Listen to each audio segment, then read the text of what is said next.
คลิปนี้จะมาสอนการชำระค่าไฟฟ้าผ่านแอป BCL1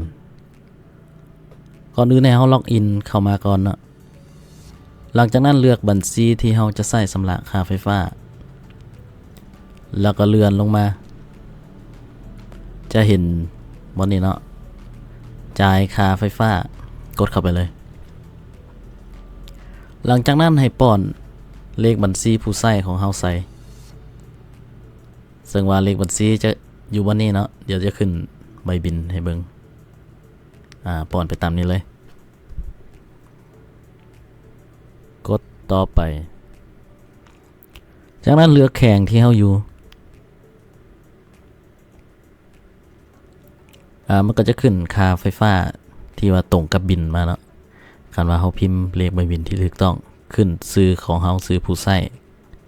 แล้วก็จำนวนเงินที่ต้องชำระจากนั้นกดที่ต่อไปแล้วเลือกบัญชีที่เฮาจะใช้ชำระเนาะ